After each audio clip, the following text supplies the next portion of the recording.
Hello friends, welcome to Vadipettai அம்மா சமையல்.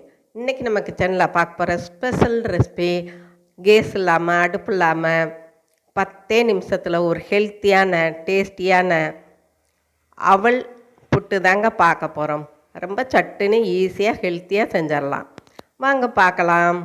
அதுக்கு முன்னாடி இன்றைய பிறந்த நாள் மற்றும் திருமண நாள் காணும் அனைவருக்கும் வாடிப்பேட்டை அம்மாவின் இனிய நல்வாழ்த்துக்கள். ஸ்கிப் பண்ணாமல் பாருங்கள் ஃப்ரெண்ட்ஸ். பிடிச்சிருந்தா ஒரு லைக் ஒன்று போடுங்க. வாங்க இப்போ வீடியோக்குள்ளே போகலாம். நான் 1 கப்பு அவல் எடுத்திருக்கேன். வெள்ளை அவல், லேசான அவல் தான் எடுத்திருக்கேன். உங்களுக்கு தேவைன்னா நீங்கள் மட்டை அவலும் எடுத்துக்கலாம், அதுவும் ரொம்ப டேஸ்ட்டாக இருக்கும். இப்போ இந்த அவலை ஒரு மிக்சர் ஜாரில் போட்டு நல்லா பவுட்ரு பண்ணிடலாம். இப்போ அரைச்சிட்டு வந்துட்டோம் பாருங்கள், நைஸாக இருக்குது. இதை நம்ம ஒரு பவுலில் போட்டுக்கலாம். பாருங்கள், இப்போ பவுலில் சேர்த்தாச்சு. இது கூட கொஞ்சம் ஏலக்காய் பொடியும் ஒரு பிஞ்சு உப்புத்தூள் சேர்த்துக்கிற போகிறேன். நீங்கள் இந்த அவல் அரைக்கையிலேயே ஏலக்காய் 2 போட்டு கூட அரைச்சிருந்துருக்கலாம். இப்போ அதை ஒரு கரண்டியால் மிக்ஸ் பண்ணிக்கலாம். பாருங்கள், இந்த மாதிரி கலந்து விட்டுக்குருவோம். இப்போ தண்ணி இதுக்கு தொளிச்சுத்தேன் பிணையணும். நம்ம எப்படி புட்டுக்கு பிணையிறோமோ அதே மாதிரி தொளிச்சு பிணையணும். மொத்தமாக ஊற்றிடாதீங்க, கெட்டியாயிரும் மாவு. பாருங்கள், இந்த அளவுக்கு தண்ணி இருக்கணும். இதையும் நல்லா நம்ம பிசைஞ்சோம்னா உதிரியாக வந்துடும். பாருங்கள், இப்படி கையால் நம்ம இந்த கட்டியெல்லாம் உடச்சி விட்டு இந்த மாதிரி நம்ம பிசைஞ்சு எடுத்துக்கலாம். இப்போ நல்லா உதிரியாக இருக்குது பாருங்கள். இப்போ ஒரு டம்ளரில் எண்ணெய் தடவிக்கிடுவோம். எண்ணெய் தடவிட்டு அதில் கொஞ்சம் தேங்காய் துருவல் சேர்த்துக்கலாம். சேர்த்துட்டு அதை நல்லா அமுக்கி விட்டுக்கலாம். இப்போ ஒரு ஸ்பூனால் கூட நம்ம அமுக்கி விட்டுக்கலாம்.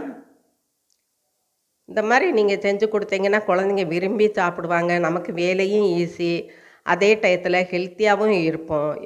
இங்கே பாருங்கள், இப்போ அவலை எடுத்து நமக்கு தேவையான அளவு போட்டுக்கலாம். போட்டுட்டு அதையும் ஸ்பூனால் அழுத்தி விட்டுக்கலாம். அவலில் நிறைய ரெசிபிகள் இருக்குங்க. பாருங்கள், இப்போ தேங்காய் துருவலையும் நம்ம சேர்த்துக்கிடுவோம்.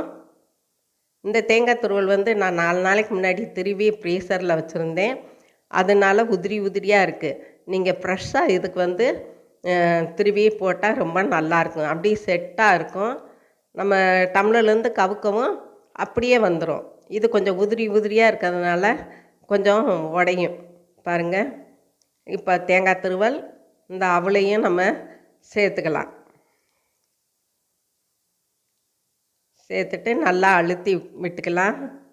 சாயங்காலம் ஈவினிங் ஸ்கூல் விட்டு வந்த பிள்ளைகள் கூட நீங்கள் இந்த மாதிரி செஞ்சு கொடுக்கலாம். இப்போ நல்லா அழுத்தியாச்சு. அதுக்கு மேலே இன்னும் கொஞ்சம் தேங்காய் துருவல் சேர்த்துக்கலாம். பாருங்கள், இந்த தேங்காய் துருவல் ஃப்ரெஷ்ஷாக இருக்கிறது. இப்போ அழுத்தி விட்டாச்சு. அவ்வளோதான். மிச்சம் இருக்க தேங்காய் துருவலுக்கும் இந்த மாவுக்கும் இன்னொரு டம்ளர் போட்டுக்கலாம். இப்போ கேஸ் தட்டுப்பாடான நேரத்தில் நம்ம இந்த மாதிரி இயற்கை உணவுகளை நம்ம குழந்தைகளுக்கு, வீட்டில் இருக்கவங்களுக்கு, பெரியவங்களுக்கு எல்லாத்துக்கும் நம்ம ஹெல்த்தியாக டேஸ்டியாக செஞ்சு கொடுக்கலாங்க. சிக்கனமும் கூட ஹெல்த்தியாகவும் இருக்கலாம், வேலை நேரமும் மிச்சங்க. இப்போ 3வது டம்ளரும் ஃபில் பண்ணியாச்சு. பாருங்கள், இது ஃப்ரெஷ்ஷான தேங்காய். நீங்கள் ஃப்ரெஷ்ஷான தேங்காயே போட்டுக்கோங்க. அப்போத்தே நல்லா நம்ம கவுக்கும்போது உடையாமல் வரும். பாருங்கள், இப்போ 3 டம்ளருமே ஃபில் பண்ணிட்டோம். இதை ஒரு பிளேட்டில் கவுத்து விட்டுறலாம்.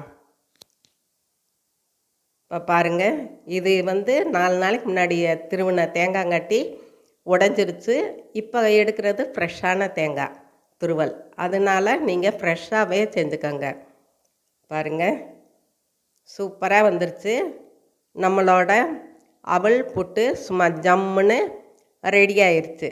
இப்போ இந்த 2 புட்டை எடுத்து வச்சிடலாம், ஏன்னா வீரமாகவும் வருவாப்பில். இப்போ இந்த புட்டுக்கு நமக்கு தேவையான சர்க்கரை போட்டு சாப்பிட்டுக்கலாம். அவ்வளோதாங்க, நம்மளோட அவல் புட்டு ஹெல்த்தியாக டேஸ்டியாக ஜம்முன்னு ரெடி ஆயிடுச்சு. இதுவரை சப்ஸ்கிரைப் பண்ணாதவங்க சப்ஸ்கிரைப் பண்ணுங்கப்பா. ஆளுங்கிற பெல் பட்டனை தொடுங்க. லைக் பண்ணுங்கள், ஷேர் பண்ணுங்கள், கமெண்ட் பண்ணுங்கள். நீங்களும் உங்கள் வீட்டில் ட்ரை பண்ணுங்கள். சாப்பிடுங்க, சந்தோஷமாக இருங்க. நன்றி, வணக்கம்.